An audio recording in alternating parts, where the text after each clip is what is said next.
Hi everyone. You got a notification that we're live? I'm sure I did. Ooh, Yeah, no, I haven't yet. just to check that we're live. It did. Oh, yes, I have. Yeah. So I I think it have. only comes up for one place, but then we assume it's okay everywhere else. So hi everyone. Good evening. Hello. I can't believe how dark. Well, I can now because obviously it's 6:00. But it was quite in the UK. Obviously, I know there's probably people in the groups from different places. But when I was driving home, Nikki, from work, I was thinking, oh my god, it's just getting darker and darker. And it was like 4:45. It's just proper like winter time, isn't it? And now it's pitch black. Exactly. Yeah, and it's 6:00. So crazy. Oh. So today we're going to be speaking about mindfulness. Hi, Stanislava. Hello. Are you still in the UK? So today we're going to be speaking about mindfulness, and it's really important to incorporate it within your life in some way. And it's finding, I think what's most important is finding a routine and like finding your own way, and it's not so much kind of thinking, oh, I need to follow that person, I need to do the same as them, or I need to get up at like 5:30 in the morning, or I need to do this, because sometimes I think that we can be and I know that I've found it, so I can't speak for everyone, but I feel that you sometimes it just becomes overwhelming, and you like it's just too much. And actually, if you're not a morning person, like for me, I like to get up and then actually don't allow myself enough time for mindfulness. So then that's like patterns and habits and routines that I need to change myself. But then some people, it depends on your lifestyle, doesn't it, and where you work from. So that's what we're going to be speaking about, mindfulness, because it's important for our personal life as well as like being in business. So do you wanna go, Nikki? Someone's saying Facebook is saying Facebook users, so I'm not too sure. They said hello from Bulgaria, so I don't know if that's Stanislava back in Bulgaria or if she's still here in the UK. I don't know. Oh, But could be. hi everyone, or anyone that's joining us. Oh, no, because they're in Bulgaria. Oh, What? I said it could be Anna. She's in the UK. Anna's in the UK. If she got a last minute flight, she might be out there. Oh, today's been one of them days, I tell you. So mindfulness, as Christine said, mindfulness can support us in our business as well as our personal life. And there's different types of mindfulness. We've got obviously meditations. There can be different meditations, formal, informal meditations. We can have mindful eating. And basically, in the work that we do with mindset and well-being in our therapeutic roles as well, and what we feel is important in business is being in the present moment. And I think that word is the most fundamental word that outlines everything about mindfulness. It's about being present in the present moment. Definitely. So like usually all the time when we're with our clients, when we're with friends or family, we want to attune with them clients and then our family and our friends and our colleagues or whoever it is, our teams, and we want to be present with them. We want to be present in the relationship with them. We want to be present in what the interactions are, and it allows us, that presence basically is the container that allows the healing to happen. And why we say that, healing and transformation, because that means we're attuning to that person or that team or whoever it is. And when we're tuned to people like that, and when we create that container, it is a healing transformational thing, and it comes down to trust. We're trusting, we're allowing others to trust us. And that's why it's so important to be present, because when trust happens in any kind of relationship that you have, whether it's personal or business related, that's when the magic starts happening. Trust and presence. It was Mariana. I hope I've said that correct. And then she's also, I'm assuming it says Facebook user again, so I assume it's still you, Mariana. But you said, can we say awareness as well? And that's really important. And actually, we no, it was on Sunday. Yeah, it's Tuesday today. Sunday we done a workshop, and we was talking about awareness again, and everything that me and Nikki talk about, all of our talks that we spoke about in Coaching Me Out, we always mention about awareness, because I think until you're aware, you don't know what to, like, you don't know how to change or how to implement or what to, like, how to adapt. Yeah. Do you know what I mean? And I think it's really important. There's so many different areas and aspects of well-being and mindset that you can help support your mental and emotional well-being, but if you're not aware of it, you're not going to change it. So awareness is really, really important. And yeah, again, if you're referring to the awareness from where Nikki was just talking about being in the present moment, it's that same, isn't it? Because you're present and your awareness is in the present moment, rather than having that kind of them thoughts that's leading you down, like, and you're thinking, oh, all the things you've got to do. Your awareness is not there. It's kind of, it's not like your awareness is not here, sorry. Your awareness is there. Yeah, absolutely. So, yeah. And that's what happens, isn't it? Our awareness or our thoughts and everything travel either to their past experiences, or they go to the future, and we're not aware in the present moment.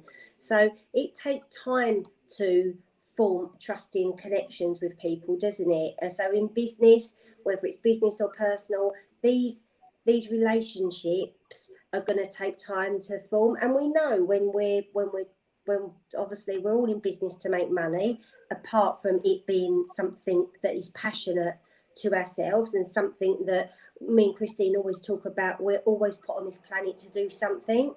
And I've shared before that when I was little, I knew that I didn't want to be like just doing a 9-to-5 job and being in an office. I knew that I was put here to do something different and to do something special. And me and Christine often talk about that. So when we're put here and we're creating our business, because, or have created our business because that's what we feel that we wanted to do. We're passionate about it, and we've come into this world to make a difference. But as we know, when we're coming from a business perspective, we also want to make money. That's the whole point of it as well. But in making the money, we can't make the money until we form the connections before, and that can take time. And that we have to get people to trust us and like us, and all of the things that we've heard, like, know and trust. We're all very familiar with them 3 words in business, but it's really true, and that happens in all areas of our life. We have to build on the connections first, so that we can be trusted, and that comes down to mindfulness as well. So what's right for you? So being in the present moment, we can help to ground ourselves in our own mental well-being. So I don't know about you, I'm only speaking for me. I know me and Christine had several conversations over this, so we know, because this is the work we do. But I know for me that when I'm feeling dysregulated, something's going on with me. And to be fair, if I'm really honest, I've been feeling like it today. My emotions have been all over the place. I feel a bit lost at the moment. There's lots of things going on business-wise. Not so much personally, but more business-wise, and it's creating me to feel dysregulated at times. So it's really important that, as we are mindfulness teachers as well, that we use this to ground ourselves. And so I've been asking myself today, so what's going on for me at the moment, which I've journaled. I know what's going on for me, things. Me and Christine have just had a conversation about things that are going on for us.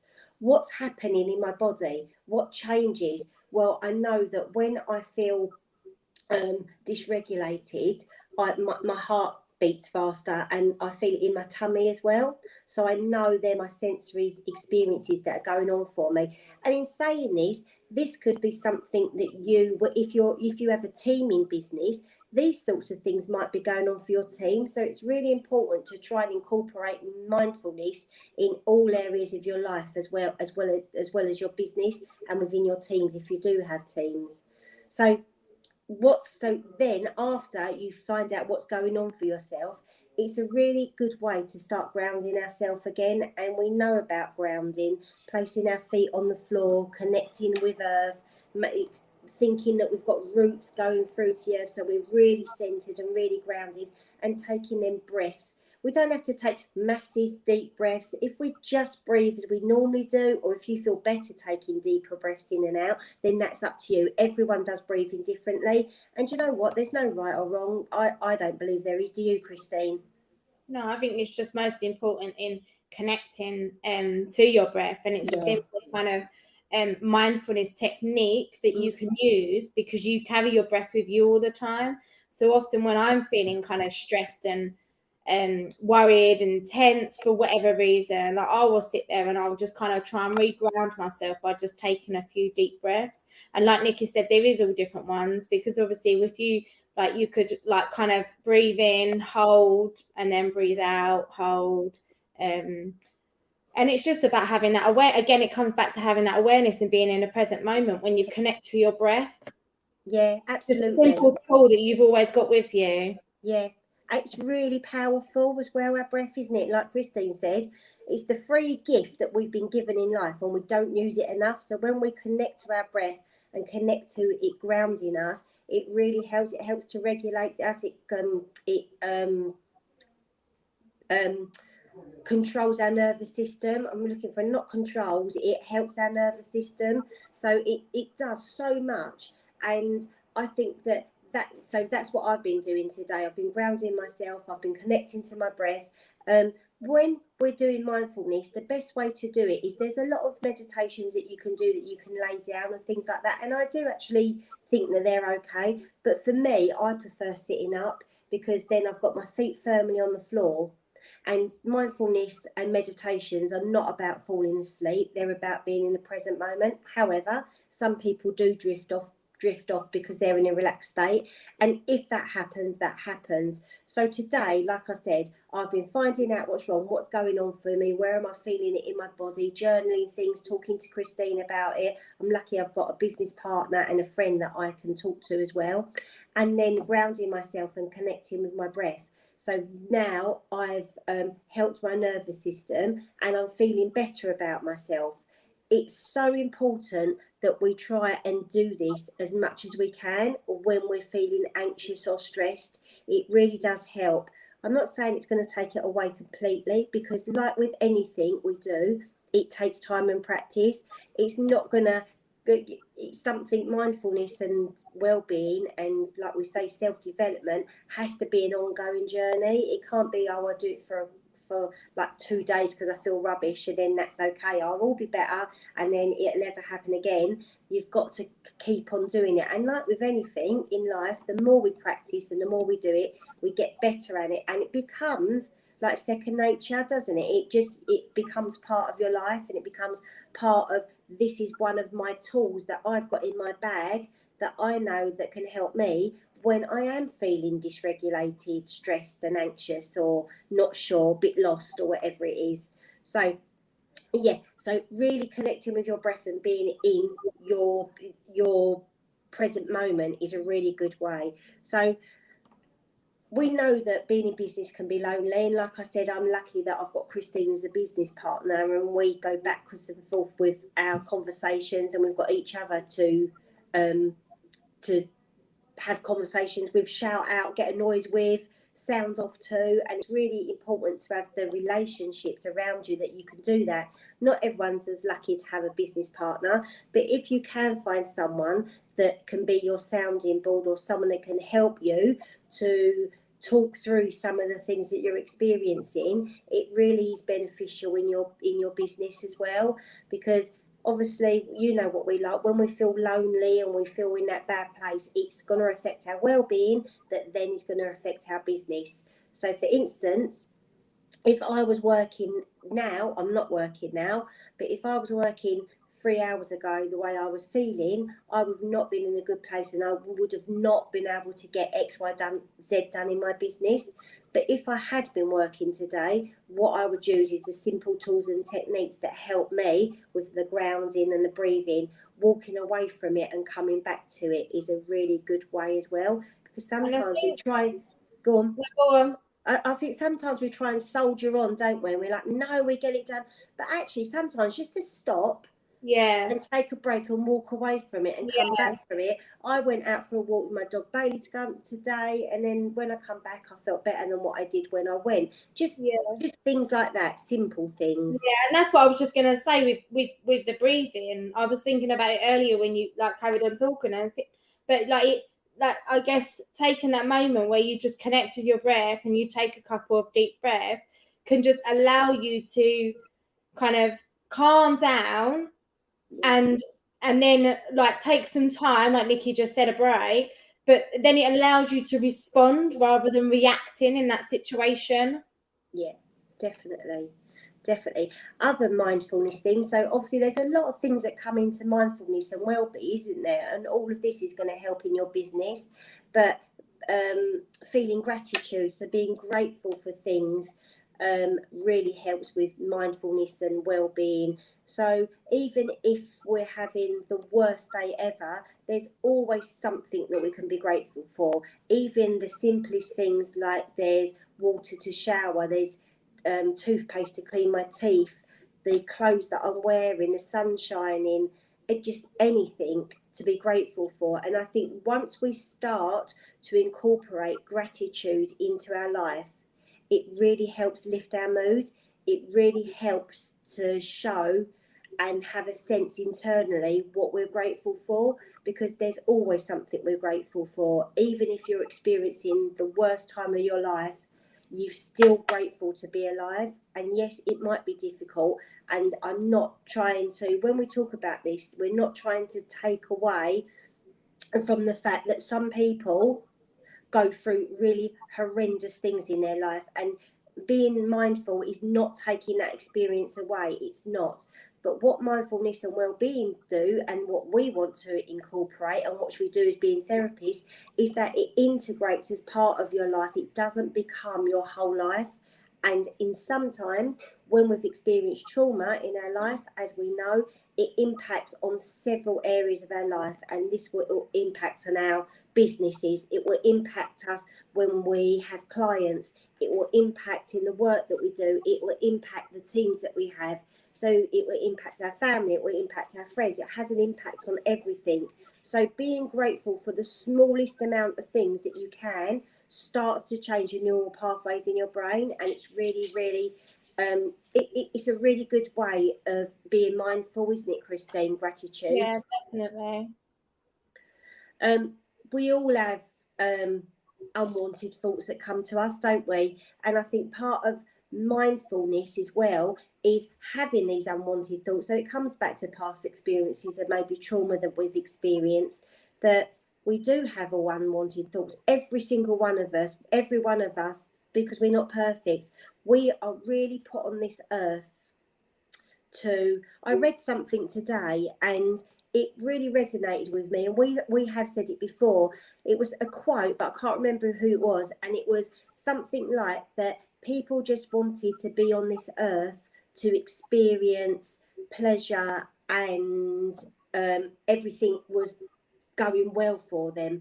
And then the other part of it was that you're put on this earth not to experience that. The whole reason we're put on this earth is to experience pain, uncomfortableness. We're here to experience things that don't go well, because they're the things that help us grow and evolve. And what comes with that then is the other side, that we do experience the good things, but we're never going to go through life with it all being hunky-dory. Life's not perfect, is it? No, in a rose petal garden, there's always going to be things that we face. We're always going to have unwanted thoughts, whether it's about a person, a situation, an experience we've had. And it's having an insight into these thoughts and understanding where and who the triggers come from, and how to, Christine mentioned earlier on, respond to them and not react to them, and being in that present moment with them. They are part of who you are and what you've experienced, but they're not you. You're in this present moment. You're not that little girl anymore. You're not that teenager anymore. You're not that young boy anymore. You're you in your age now. And we so go back in our unwanted thoughts of our past experience, and we go back to our inner child, and that's okay. But bear in mind that we are us. I'm Nikki, as a 48-year-old woman, and this is me. This is who I am in this present moment. And it's really important to try and connect with that person, but have an understanding of what's going on in the past and everything else. So anything else, Christine, that you wanted to add to that? No, I think it just again comes back down to that awareness, isn't it? Yeah, I agree. We say things, we have a term that is called flipping the switch. Another mindfulness thing is how you talk to yourself. And we hear so many business owners, and actually not just business owners, people in general, talk negatively to themselves. I'm not good at this, I've done this wrong, this wasn't how it was meant to be, I can't do that, all of these sorts of things. I said that wrong. And it's not about criticizing yourself. We have to give ourselves a bit of love, self-love and respect. And do you know what? We are going to get things wrong, and that's okay. But what we try and encourage people to do, to be more mindful and to be in the present moment and to help their well-being, is to do something called flipping the switch. You've probably heard it called loads of other things, but we call it this. And what it is flipping that switch from saying something negative about yourself to saying something positive about yourself. So I didn't pass the test or whatever, I didn't get my accounts done on time, so I tried my best, I made progress with my accounts, I know that I will get my accounts done in the next 2 days, or whatever it is. It could be that you haven't sold. Oh, a great one. This is one that we've done before, isn't it, Christine? I've not sold any courses, but so and so has sold 5 courses, for instance. And it's about having, do you know what? Now we flip it around and we're like, well, at least we've got a course out. Well done to us for getting that course out.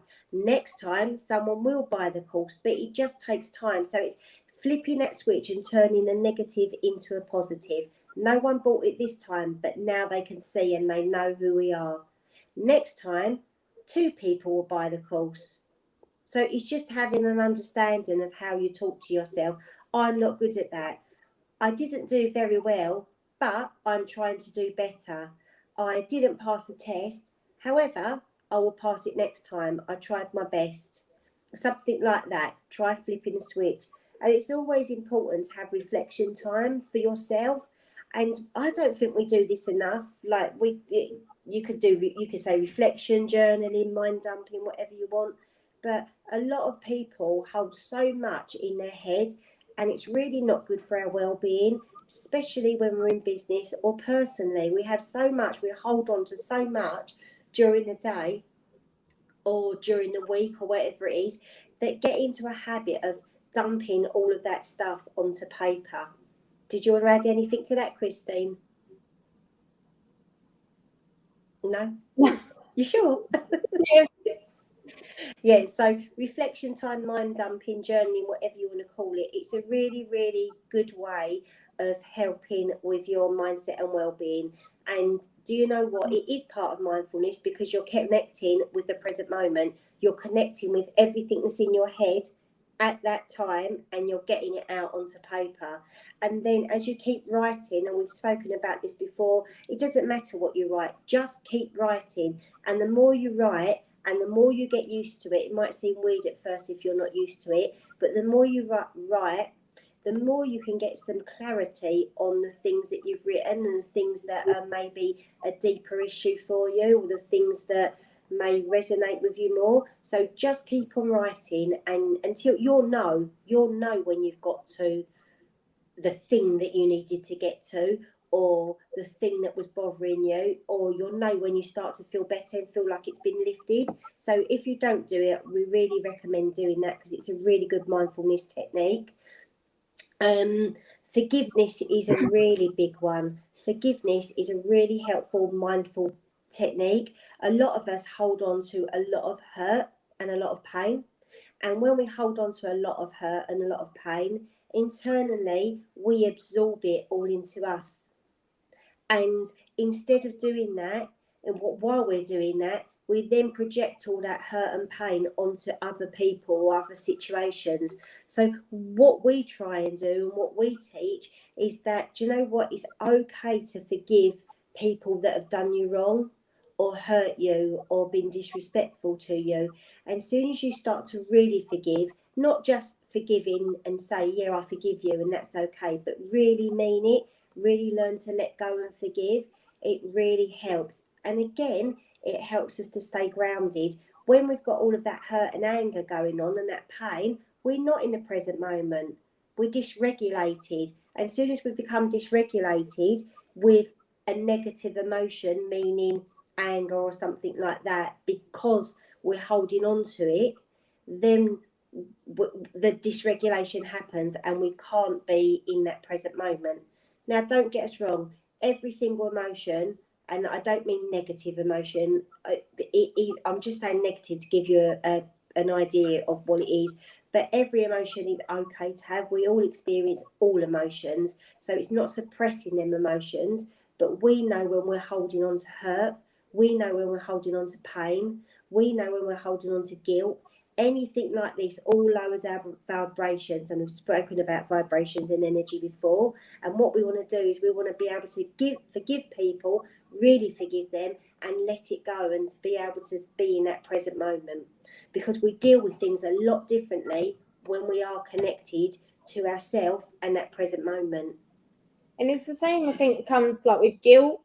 Like we hold on to guilt, so it might not be necessarily something that we've done and that we're guilty for, but it could be like, for instance, I was holding on for quite some time after I lost my first nan, that I didn't do enough, and I was holding on to guilt. So we can hold on to guilt for different reasons, and whether that is something that, again, it might be coming down to having that awareness of what that, like, that guilt trigger, where's it coming from, what is it, where does that come from? Yeah. Because it could show up in kind of different areas that like you could be holding on to. Like, you know, sometimes people in business feel guilty for selling what they offer, or feel guilty for charging that amount of money and stuff. So so it's not the same guilt as what I just used as an example with regards to how I was feeling with my nan, but again, it's something that it's coming from somewhere, and it's kind of finding the root cause of that, why that keeps showing up, and learning to let it go and not holding on to that guilt. Yeah, definitely. So we have, I'm sure when you think about mindfulness, you think about we have a fixed mindset or a growth mindset. And these are mindfulness things. If we have a fixed mindset, then we're not open to new things. We're not open to awareness or exploring things.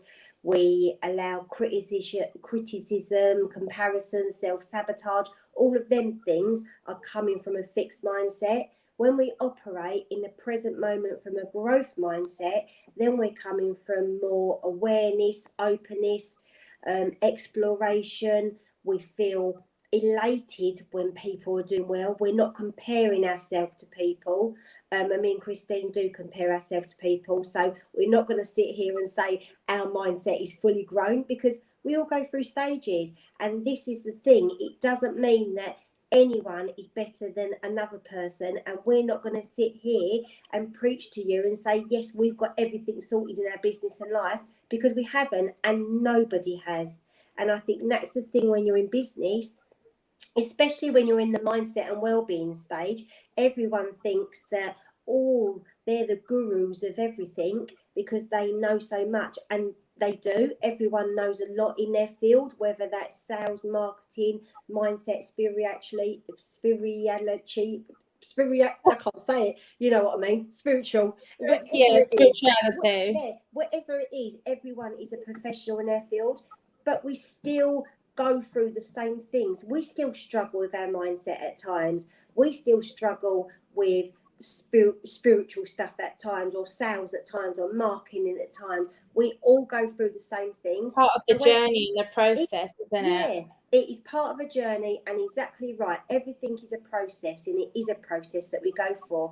But what happens is, when we're the experts in our field, we all have the tools and techniques to be able to help us, to be able to help us. So whether that's sales or marketing, we have the tools and techniques to help us to be able to get over that hurdle, whether that's delegation or whether that's getting a new business coach or whatever it is. And the same in the mindset and well-being stage. We have tools and techniques to help us. It may be that we have our own mindset coach to help us get over things, because everyone needs help in their field. It doesn't mean that we're the very top. It's like us being therapists. We have supervision, but every supervisor has to have supervision. For instance, Christine's a supervisor. She has to have supervision.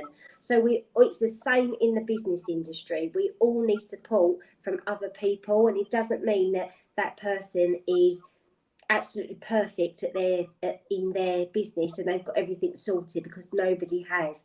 So that's the difference in having a fixed mindset. We feel elated for people that are doing well. We don't compare ourselves. We're like really pleased that they are doing well in their field, and we feel excited and happy for them. Whereas, can you see the difference in a fixed mindset is you'd feel compared to them, you'd feel jealous of them. So that's where fixed and growth mindset comes from. So it's really important to see. I wonder what you have. Are you coming from a fixed mindset or a growth mindset? Or you can change, because I know I change at times. I come from fixed at times and growth at times. So trying to get more of a growth mindset more than a fixed mindset. So setting goals is a really good thing to help your well-being, and it's another mindfulness thing, because you have to be mindful about setting goals, don't you, Christine? There's no good setting goals that you're not going to achieve, because that's self-sabotage, isn't it?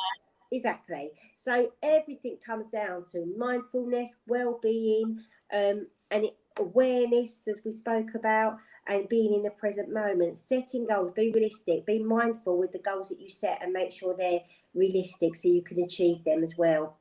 Having self-care is part of mindfulness and well-being, isn't it? How do you look after yourself? Do you give yourself time off? Are you replying to emails from clients at 10 o'clock in the evening? Where are your boundaries? Have you got any boundaries? Do you need to increase your boundaries or change them?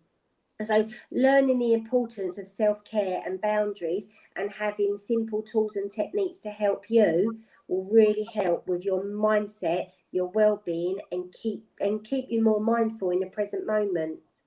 And having a self-care routine as well will help you, because it's no good doing self-care like once a week. Really, ideally, you need to be looking after yourself every single day. And if for you self-care is running a hot bubble bath, may not be that for somebody else, but for you, you might feel everything going away. And this is another really good point to make.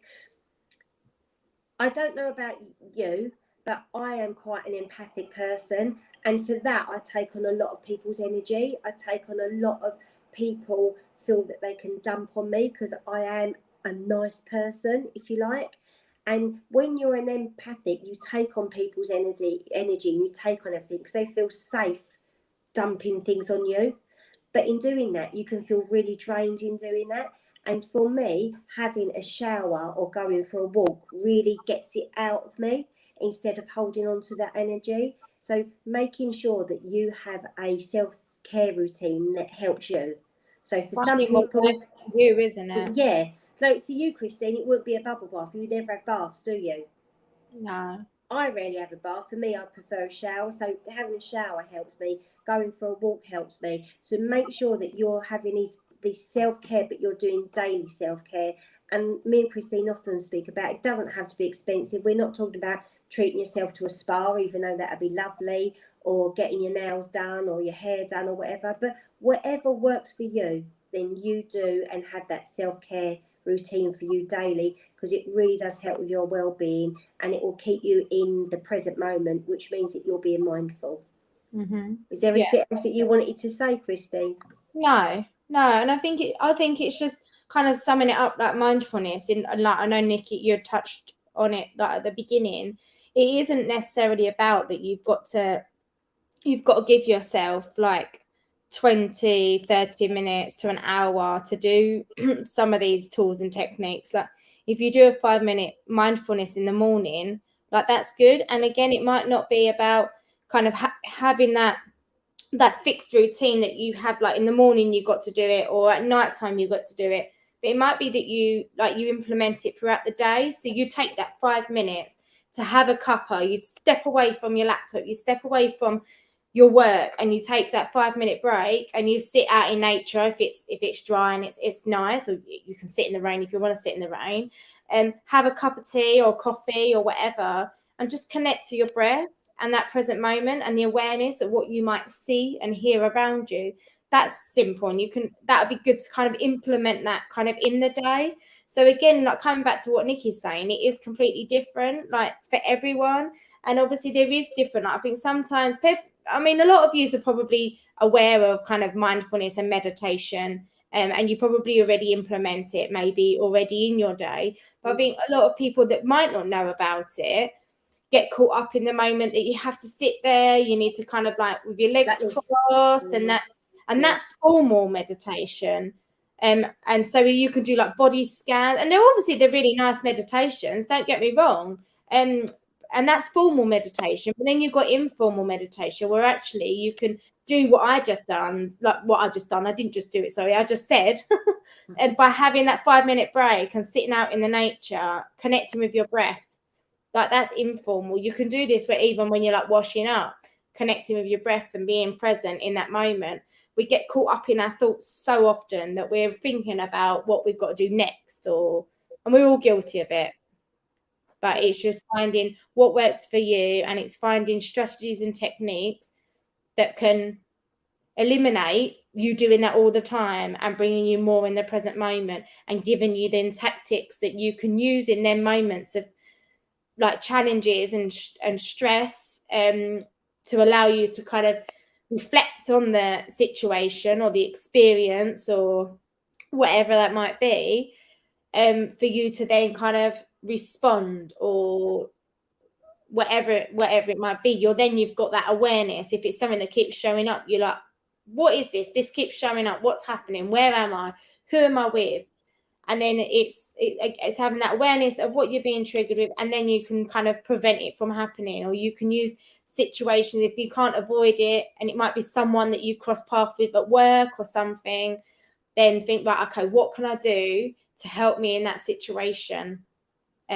So this is why it's all really important, and that's why we thought, we'll talk about it, because obviously we talk about well-being overall, and with over the talks that we've done, probably I think we've done 8 talks, I think. Yeah, I think so. All in different areas of well-being, and they're ultimately all important. So yeah, so thank you for joining. I know Veronica did join, and she said hello dear lady. So hello Veronica. I'm not too sure if you're still on, but thank you for joining anyway. Has anyone got any questions or anything? I don't know if anyone's on, because it doesn't say. Or even if you haven't got any questions, then maybe you could tell us what your mindfulness moments are. What do you do to help your well-being in your business? Are you struggling at the moment? Are you not? Are you coming from a fixed mindset, a growth mindset? So just maybe touching on some of the things that we've spoken about, and letting us know what you do and how you deal with it. Definitely. So I'm not too sure if anyone's on, but obviously if you watch this on replay, then obviously reach out to us or comment, and we'll get back to you. But thank you for the ladies that have joined us this evening. Thank you for joining us, ladies. We won't keep you any longer. We're going to let you go. See you later. Good evening. Bye.